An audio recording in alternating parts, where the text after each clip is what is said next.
Волоколамск тас жолы. Винтовка, құтқарасың ба сен бізді? Бірінші бөлім. Тас жол бойындағы қимылдың бәрі тоқтады. Артқы машиналар зорға деп кейін бұрылып, қарсы алдындағы көліктерді айнала өтіп, бір-бірін кимелеп, селоға қайтадан бағыт түзеді. Мен машиналарды талқандау үшін мүйіске 2 зеңбірек қалдырдым да, дұшпан ес жиып жауап қайтаруға кіріскен кезде позицияны өзгертіңдер деп бұйырдым. Қалған зеңбіректерді жедел қарқынмен балта, араның көмегімен жол тазалап, орман арқылы селоға жақын маңайға сүйретіп апардық. Дүрбі, телефон тұтқасын ұстаған нұсқаушылар қарағайлардың басына шығып алды. Сол бақылаушылар селошының машинаға лық толғанын, оларды жайдақ жол арқылы өзге жақтарға жөнелтіп жатқанын, алайда көбі батпаққа батып шыға алмай тұрғанын жеткізген. Мен батарея командиріне: бұларға біраз оқ жаудыр, опыр-топырдың арасына 60 снаряд жібер. Содан кейін менің бұйрығымды күт. Бас көтерер болса тағы қайталаймыз, дедім. Сөйттім де штабқа беттедім. Роталар орман ішінде жағалай шеп құрған. Сарбаздар жерді терең қазып, жайғасып алған екен. Біз бекінген танап шегі кешегі аралымызға қарағанда кеңіректен. Бірақ соған да қарамастан қорғаныс шебінің аралығын әдейілеп сирек орналастыруды ұйғардым. Себебі неміс оғынан шығынның мейлінше аз болуын ойластырдым. Ал ол шабуылдың басталатыны анық еді. Бір пулемет және 3 атқыштар взводы резерв ретінде түкпірдегі түрлі нүктелерге орналастырылды. Резерв жауынгерлеріне де бекінетін окоп қазып алуды бұйырдым. Жер жаппа, ер тар траншеяларға жаралылармен бірге медпунктте жайғастырылды. Шаруашылық взводы аттарға арнап ықтасын қазуға кіріскен.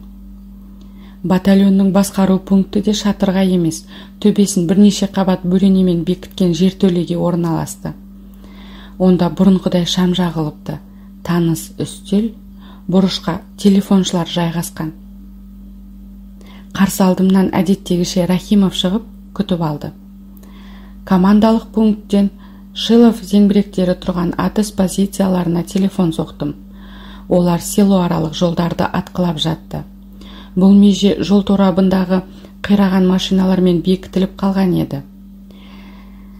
Деревняның бізге таяу жол айрығында кептелген машиналарға да 50 снарядтай атуды бұйырдым. Аңдап тұрмын. Жау не олай, не бұлай жылжи алмай тыпыр етуден қалды. Ызалы дұшпан енді азулы аранын ашатыны анық. Мейлі, жұтып байқасын. Біз секілді тікенек кеңірдегіне кесек көлденең тұрып қалмаса болды. Санаңда тұп-тұнық. Денең де жеп-жеңіл болып, әрбір жасуша талшығың жұдырықтай жұмылған ғажайып тас түйін жинақылық сезімі сізге таныс па? Білмедім. Тұс-тұстан менің зеңбіректерім зіркілдеп тұрды. Шабуылдан бастаған жатқан біз едік. Ойын тізгіні біздің қолымыздатын. Кешегідей еңсе езілу, кешегідей үрей билеу құдды болмағандай. Екінші бөлім. Немістердің Польша, Голландия, Бельгия және Францияда қолданған қауырт соғыс тактикалық қағидасының бірі, түрлі майдан шебін бұзып өткен соң өз қарсыласының талқандалып, ерік жігерден айырылып, тоз-тозы шыққан бөлімдерін артқа тастап, өршелене алға қарай ұмтылу еді. Москва түбінде гитлершілер мұнысын жасай алмады. Дегенмен, өз батальоным туралы ғана айтайын. Жорық кезінде аялдаймыз деп алдымыз кесілген біз, жақша ішінде қайталай кетейік, оған кінәлі менмін. Өз кезегінде осы маңайдағы немістер жүйткейтіндей жалғыз тас жолды оқтың астына алып бекітіп тастадық. Әскери тілде мұны жолды оқпен билеу дейді. Сонымен қатар біз алға деп дағдыланған немістерді қарсыласымен арпалыстырып әлекке салып қойдық. Дағдаруға мәжбүр еттік. Соғыс жағдайында мұны жауды өз ырқыңа бағындыру дейді. Немістер орманды снарядпен де, минамен де атқылауға кіріскен. Бізде артиллерия орнын әрі-бері көшіріп, лайықты жауабын қайтарып жатырмыз. 14 зеңбіректің бәрін бір жерге шоғырландырып, жау тылына дүркірете оқ атамыз да, одан зеңбіректерді дереу 2-ден 4-тен әр тұсқа шашырата орналастырып, өзге пункттерге жеделдете оқ жаудырамыз. Қарағайлардың басынан 6 бірдей деревня айқын көрінеді. Олардың 6-ауы да жау қолындатын. Сол пункттердің бәріне де кезек-кезегімен сыбағасын беріп бақтық. Бір жақсысы, снаряд пен зеңбірек жағынан бай едік. 9 бомбардировщик ұшып жетіпті. Гуілдеп, төбемізден төніп келеді. Ауыр бомба жарылыстарынан орман ішінің астан-кестеңі шықты. Жағдайларыңыз не болды десеңіз, жер анамыз сақтады. Ықтасын шұңқырлар қазып үлгермегендіктен көбінесе аттар зардап шекті. 14 ат өлді. 2 зеңбірек қирап, 6 адам жараланды. Әуе шабуылының салдары осындай. Түс әлетінде солтүстікке қарай 15 шақырым ішкеріректе, яғни Волоколамск бағытынан таңертеңгідей жиі-жиі күрсілдеген зеңбірек даусы естілді. Алыстағы атыстар біртіндеп тұтастай гуілге ұласқан. Дыбысына қарағанда, онда таңертеңгіше атыс жүргізіп жатқан 10, 20 емес, 100 немесе 150 зеңбірек сияқты. Кейіннен білгеніміздей, бұза жара өткен танкілерді өзге артиллериялық полк күтіп алыпты. Ал мына жақта біз жауға көмекке бара жатқан қосымша күшті жібермей, артиллериясын, машиналы жаяу әскерін, ұрыс жабдықтарын бөгеп қалдық. Жаяу әскерлер тізбегі бізге 3 мәрте шабуыл жасады. Әр жолы немістер қатарын жақын жіберіп, винтовкамен бір мезгілде дүркірете атып, тұтқиылдан пулемет оғының астына алып, сау қалғандарын жер бауырлап қашуға мәжбүр еттік. Бір шабуылы орман ішінде орын ауыстырып, бара жатқан біздің бірнеше зеңбірек тұсына тап келе қалған. Әрбір нағыз артиллерист жаудың жаяу әскерін картечпен қарсы алуды армандайды. Міне, дәл сондай сәт туды. Картечпен ату дегенің не екенін білетін шығарсыз. Оқпаннан шыққан снаряд ауада ұшып бара жатып жарылады да, шашыраған мың сан ажал оғы шабуылдаған жаяу әскердің қақмаңдайына алапат күшпен қадалып, жусатып салады. Сол күні біз жауға қарапайым ғана соғыс шындығын 3 мәрте дәлелдедік. Ойда жоқта жақын жерден атылған оққа кеуде тосу бос әурешілік, ат сұялары жойылмаған, әскерінің рухы түспеген шепті алуға ұмтылу бекер іс. Ал бізді жаныштау деген, бұл үшін немістердің қаншама артиллериялық оқ шығындауына, қаншама уақыт жіберуіне тура келер еді. Уақыт міне біздің жаудан ұтқанымыз. Әрине, бұған қоса әскерінде жайратып, тірідей екпінді күшін шығынға ұшыраттық. Кештің батқанын байқамаппыз. Енді жылжу жағдайын ойластыру қажет. Бірақ білесіз бе, кеткім келмейді екен. Оқ дәріміз азайды. Әйтпесе мен осы орында әлі де бір тәуліктей ықыластана шайқасар едім. Тағы бір күндей жаудың түп етегінен жармасып алып, ермек қыла тұрар едім. Ешбір қорқыныш жоқтын. Еңсемді езген ауыр ой кешегі аралда қалғандай. Осылайша қоршауда қалу үрей сейілді. Осылайша жоғары әскери білімнің алғашқы басқышынан өттік. 3 бөлім. Қараңғы түсті. Барлаушылар төңіректегі деревнялардың бәрінде неміс әскерлерінің қаптап отырғанын, әрбір елді мекенге күшті күзет қойылғанын жеткізді. Батальон шығып кететіндей жол жоқ. Дегенмен тас жол біз осында тұрғанда немістердің қолына өтпек емес. Мен тұйықтан шығу амалын қарастырдым. Орман арасымен сытылып кетуге болады. Міне, карта қараңызшы. Байқайсыз ба? Солтүстікке қарай ұзыннан ұзақ созылған орман алқабының аяғы Волоколамскіге жетіп жығылады. Жаяу әскер орман ішімен оп-оңай өтеді. Ал дөңгелектер ше? Зеңбіректерді, ат-арбаны қайтеміз? Тастап кете береміз бе? Толғана жүріп соғысты да жалғастыра бердім. Немістер қараңғылықты жамылып, тас жолдағы қозғалысты жалғастыруға тырысты. Біз ырық бермедік. Олар машиналарды орағыта өткізуге талаптанады. Біз тағы да жағаласып жол айрығын атқыладық. Мен бұрынғысынша жауды тығырыққа тірегенімді сезіндім. Босатқым жоқ. Кешкі 9 әлде 10-да Панфиловтың өкілі лейтенант Анисейін келді. Ол қолыма генералдың қоршаудан тез шығып батальонды Волоколамскіге жеткіз деген қысқаша хатын ұстатқан. Анисейін бізге орман арасымен жетіпті. Батальон мен біздің әскерлердің аралығы 25 шақырымдай. Бұл белдеуді қалай өтеміз? Мен бір шешімге келдім. Қараңғыда орман алабына сіңіп кетемізде, компас көмегі арқылы жылжып артиллерия мен ат арба үшін жол арши отыра тікелей Волоколамскіні бетке аламыз. Аттанарда зеңбіректеріміздің оғы жететін жердегі немістердің барлық тылына дүркірете оқ атып, қоштасу концертін бердік. Ал осымен көріскенше күн жақсы мырзалар, біз әлі кездесеміз. Сөйтіп батальон жүруге ыңғайланды. 4-ші бөлім. Түн-түнегін жамылып, ғасырлардан бері тұрған ну орман ішімен жүріп келеміз. Ара мен балтаның көмегімен ағаштарды кесіп, шауып құлатып, шетке сүйреп тастап, жолымызды аршып, соңымыздан өзіміз туралы естелікте қалдырып барамыз. Батальондағы 70 ара, 150 балтаның бәрі де іске қосылған. Бір қалыппен жылжи түстік. Қараңғыда жаңа шабылған ағаш түбірлері ағараңдап көрінеді.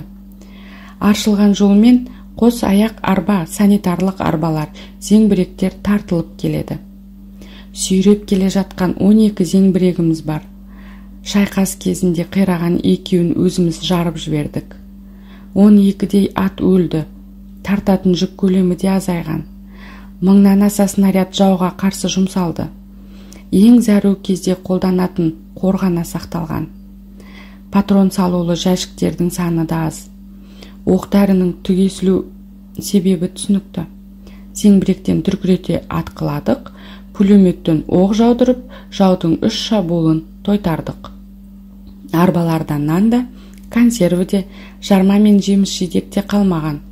Тек жаралыларға деп сақтаған азын аулақ бірдеңелер бар. Кететін кез жетіп еді. Уақытында жылжымасақ, ертеңгі күніміздің мүшкіл болатыны анық. Алдымыздағы ағаштарды балтаның араның астына алып жүріп келеміз. Қимылымыз өнімсіз. Орманның дауылдан қирап жапырылған тұсы, немесе ну жыныс ұшырасқан жерлеріндегі жылдамдығымыз сағатына 1 шақырымға да жетпейді. Әйткенмен жолымызды талмай тазалап, компас бағыты бойынша жылжи бердік. Ал өзіміз туралы балтаның жүзі арқылы артта қалдырған ескерткішіміздің ондаған жылдар бойы сақталатыны анық. Кідірместен тынымсыз жүріп келеміз. Тек әрбір сағат сайын жұмыс істеушілерді алмастырып отырамыз. Ормандағы дамылсыз қимыл үстінде таңда атты. Сорайған қарағайлардың діңі жас шыбықтар мен қураған ағаштарды жапыра жаншып, сырылдап, ысылдай барып, гүрс-гүрс құлайды. Кенет тыныштық орнай қалған. Аралардың шыңылы тоқтады, балта тарсылы тыншыды. Кешігіңкіреп, көлбеңдей келіп, ысқыра жығылған әлдебір биік ағаштан кейін дыбыс атаулы сап тыйылды. Бастағы шолғыншы батальон көлденең жатқан алаңға жетті деп мәлімдеді. Сол жерде тас жолға апаратын сүрлеу бар көрінеді. Ал жолда жау әскері жүр. 5-ші бөлім. Орман шетінен қарап тұрмын. Батпақтаған жүк машиналары дөңгелектері шыр айналып зорға жүріп барады. Жаяу әскерге арналған орындықтары барлары бос. Бірақ қораптары мен кабиналарына текшелеп тиеген отын іспетті қылып, миномет оңғыларын қаттап алыпты. Жаяу жүрген әскерлер көліктерді итеріп шығарысып жүр. Кейбір машина әбден сиғанынша оқ-дәрі тиепті. Басқалары жеңіл зеңбіректер артқан. Қайсы бірі шанағына қаптатып пулемет пен гранат салып алғаны байқалады. 5-10 минуттай тұрып ойландым.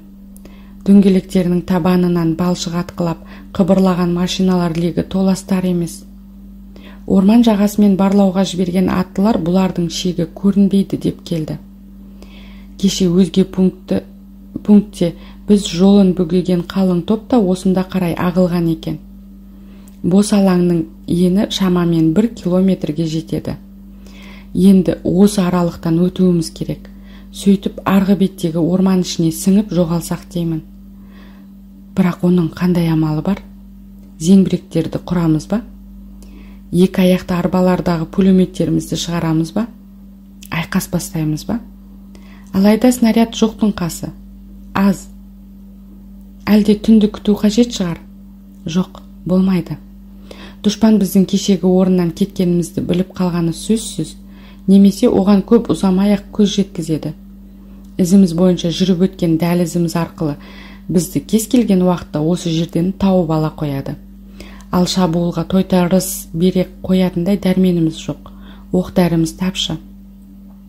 Абзалы тегінде орманның түкпіріне қарай сіңіп кетіп, қараңғы түскенше отыра тұрғанымыз жөн-ау. Немістер орман тереңіне дендеп енуден қорқа соқтайды.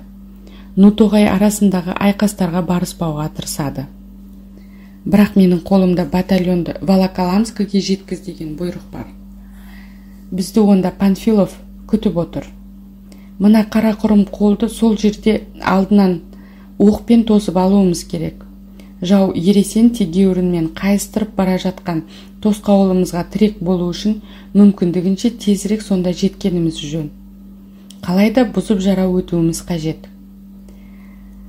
Әзірге жау біздің мұнда екенімізді біле қоймаған бейқам сәтте дереу жырылып кеткеніміз дұрыс. Тек қалай? Тұтқиылдан найзамен шабуыл жасаймыз. Аңдаусызда бас салсақ немістер әдегенде әрине бәлендей қарсылық көрсете алмайды. Орыстың үрейлі ура ұраны тыныштық өзегін қақ жарып, күркірей жөнелгенде естері шығатыны анық. Сөйтіп кең өткел жасап, екі қанатқа жатып аламыз да, ат арбаларымыз, артиллерия, жаралылар шығып үлгергенше дәлізді ашық ұстаймыз. Оны оқпен қорғап тұрамыз. Бұл үшін патрон жеткілікті. Осыдан кейін роталарда жүріп кетеді. Бұлардың да соңын оқпен қорғау қажет. Немен? Қос пулеметпен.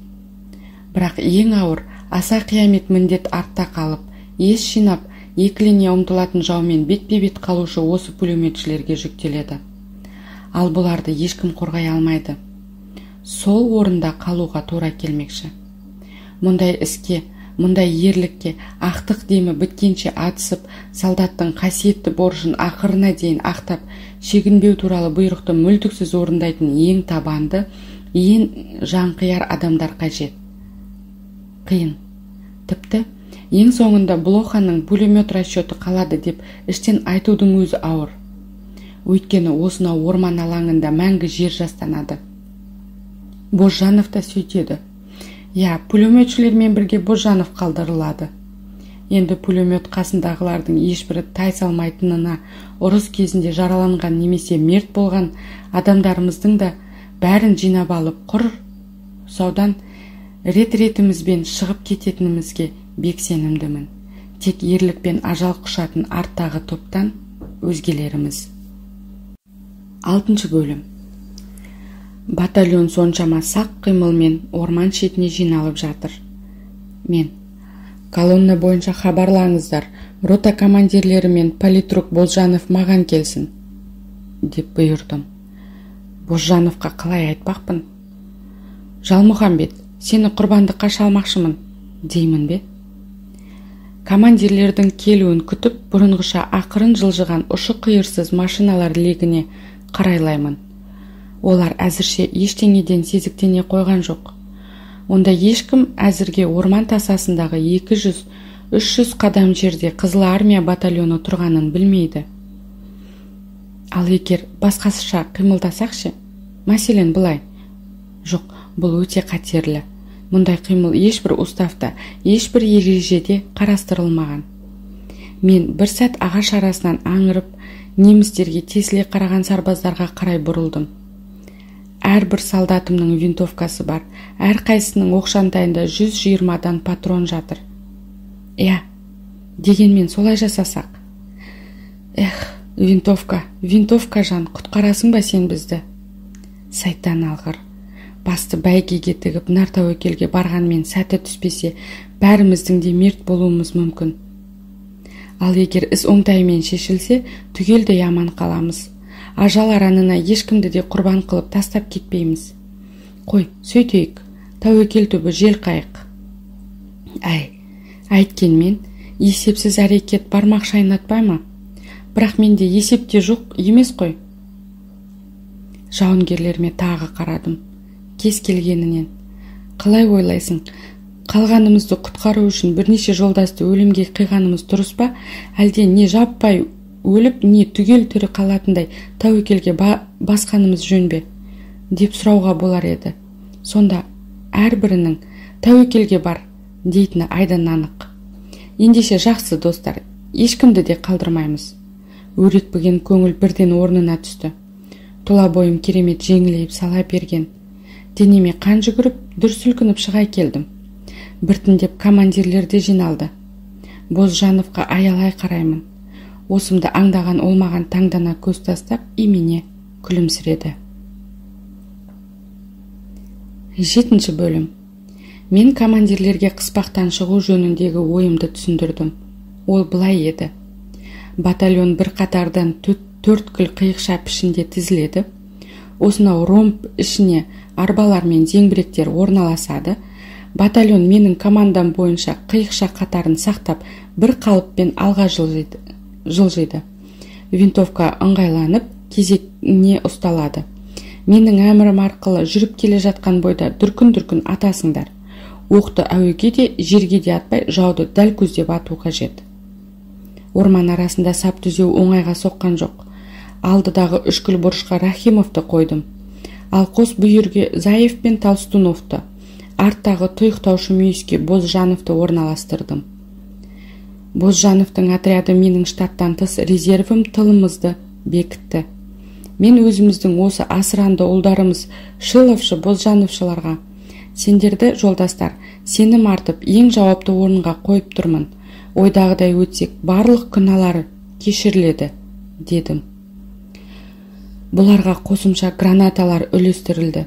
Оның ішінде сап алға қарай бұза жарып өткенде неміс машиналары легін тас-талқан қылып, бірнеше жойқын жарылыс жасайтындай танкіге қарсы қолданатын ірілері де бар. Артқы жақтағы бұрыштан арбалар мен зеңбіректерді жанай өтіп алдыға шықтым. Рахимовтың қатарына қосылған соң, жан-жағыма қарап алып ақырын ғана команда бердім. Батальон, арш! Сөйттім де, тастай түйілген қиықша қатарды бастап адымдай жөнелдім.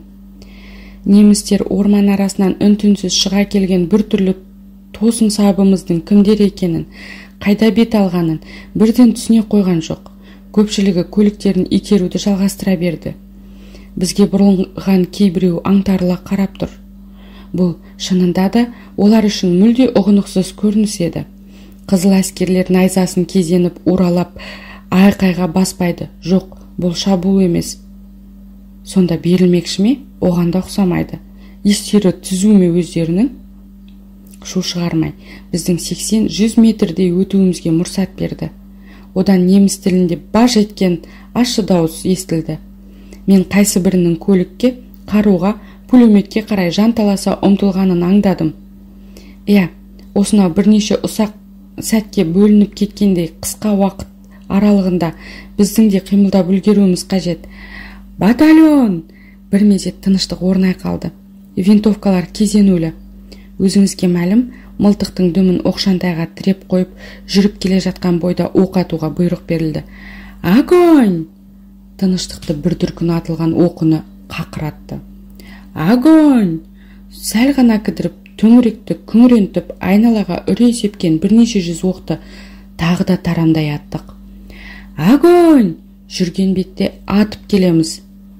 Батальонның дүркірете оқ атуы 700 винтовканың дәлме-дәл үзіліс арқылы қайталап от шашуы аса қатерлі нәрсе. Біз жауды жерге жабыстырып, бас көтеріп қыбыр етуге мүмкіндік бермедік. Адымдаған бойда жолда кездескеннің бәрін жайпап, атқылап келеміз. Бірде-бір жауынгер сап қатарын бұзған жоқ. Ешқайсысы титтей де шімірікпеді. Батальонды машиналар арасымен алып жүрдім. Жол ортасында батпаққа батқан өлі немістері жайрап жатыр. Бұрынғыша команда беріп, бұрылмастан алға аттанғанда біреуін басып та кеттім. Денесі аяқ салмағымен балшыққа жаншылып қала берген. Адамдар, ат-арба, зеңбіректер, дөңгелегі неміс колоннасын баса көктеп, өліктерді таптап өтті. Бірнеше жарылыс даусы естілді. Бұл іске кіріскен біздің гранаталар еді. Ал біз дүркін-дүркін атуды жалғастырып, алға қарай аршындай бердік. Батальон жолдың арғы бетіне шықты. Абырды-бір тынши қалған бір мезетте мен: «Батальон, лейтенант Рахимовтың командасын тыңдаңдар!» деп айқай салдым. Енді «Огонь! Огонь!» деп Рахимов дауыстап келеді. Сарбаздар кері қайырылып атуға кірісті. Біз бұрынғыша жаудың мойнын созып, тыпыр етуіне мүмкіндік бермедік. Ромб ішімен арба, зеңбіректерді жанай, артқа қарай өтіп, соңғы үшкіл мүйістегі Бозжановтың жанына жеттім. Алдағы орман шетіне дейін 200-250 қадамдай жер бар. Бұғанша бірде-бір немізге қару қолдануға мұрша бермей келеміз. Кенет арғы шеттен бірнеше танк көрінді.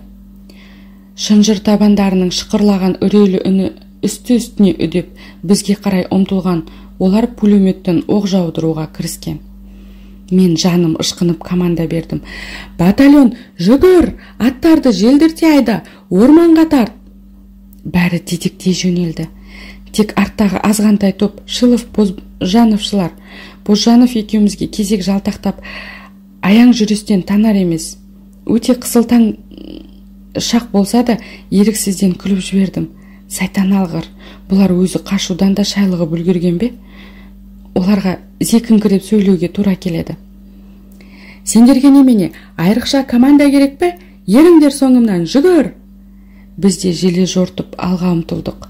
Ал артымыздан сытырлаған, гуілдеген үнмен пулемет тарсылы естіледі. Жұрт пен ат-арба, зеңбіректер ағаш ішіне кіріп үлгерді. Орманға 20-30 қадам жетпей, ет бетімнен құлай кеттім. Әдейі алаңда қорғауға, жәрдемге зәру әлдекімнің қалып қоймағанын қарауым керек. Ондай бір адам болса да жауды бөгеп, оны қалайда алып кетеміз. Екі сарбаз еңкеңдей жүгіріп, біреуді көтеріп келеді. Жан-жағыма шола қараймын. Жаныма Бозжанов пен тағы 5 адам жетіп, жата-жата кетті. Ішінде Ползунов та жүр. Ағаш түбірінің тасасына жасырынған ол өңі қуқыл тартып, мойнын елеңдей созады. Өзі жіті жанармен төңіректі дереу барлап үлгерді. Қолына танкіге қарсы қолданатын ауыр гранатаны ыңғайлай ұстап алыпты. Панфилов Ползуновпен сөйлескен сонау таңда ерні дүрдүйінкі, балғын жастың есте қалған кескіні қазір мүлде өзгешетін. Жинақылығы, батылдығы таңырқатады. Мен: «Ползунов, егер генералмен кезігіп жатсам, о кісіге сен туралы айтамын», дедім дауыстап. Ползунов селт етпеді. Мен команда бердім: «Кәне, тартыңдар алға, ер соңымнан!» Атып тұрып, тағы да орманға қарай жүгіре жөнелдік. Танктердің бірі біздің соңымыздан жарқырауық оқ ағынын бағыттады. Бір оқ жан түршіктіріп, тура табанымның астынан ысқырып өтті. Алайда бұл сәтте біздің зеңбіректер де бері бұрылып тұра қалған еді. Бах! Бах! Міне! Ең шешуші сәтке сақтаған қорды пайдаланатын кезде жетті. Жүгіріп келе жатып, артқа қайырыламын. Шынжыр табаны қираған бір танк орнында шыр айналды да қалды. Өзгелері кілт бөгелген. Ғасырлар бойы сірескен ит тұмсығы батпас қарағайлар қалқасындағы зеңбіректерге танкінің темір табаны да беттей қоймас. Біз жүгірген бойда орман арасына қойып кеттік. Ырылдаған танкілер атуды жалғастырып, кейін шегіне берді. 8 бөлім. Бұл әңгімеде дүркірете оқ ату көріністері қайталанып отырады. Мұны әдейі баса көрсетемін. Мен өмірден алынған хикаятымыздағы кейбір ойлардың ерекше айшықтала таңбалануын қалар едім. Әрине, мұндай әдіс дөрекілеу көрінер. Жағдайды бір-бірімен салғастыра отырып тоспалдар мәнін ашып, іс төркінін түсіндіріп беру міндетін сыншылардың үлесіне қалдырсақ, жағымдырақ болар ма еді? Бірақ сөз әркім басынан кешірген, бәрімізге түсінікті махаббат тақырыбында емес, ұрыс техникасы туралы, соғыс өнері мәселесі, әскери мамандық жайында қозғалып отыр ғой. Сол себептен мұны өзіміздің талқылауымызға тура келеді. Соғыс тәжірибесі бізге командирлерге жаңа заманғы шайқаста, қорғаныста да, шабуылда да жау психикасына ықпал ететін шешуші құрал оқ ату екенін үйретті. Оның өзінде тұтқиылдан оқ ату жоғары ми жүйесін лезде істен шығарып, естен тандырмақшы. Мен өзімді Панфиловтың шәкіртімін деп санаймын, және осынау абыройлы атаққа лайықты болуға тырысамын. Ал Панфилов, өзіңіз білетіндей, қашанда солдатты сақтаңыз, сөзбен емес, іс-әрекетпен оқ сақтаңыз дегенді санаға сіңіретін.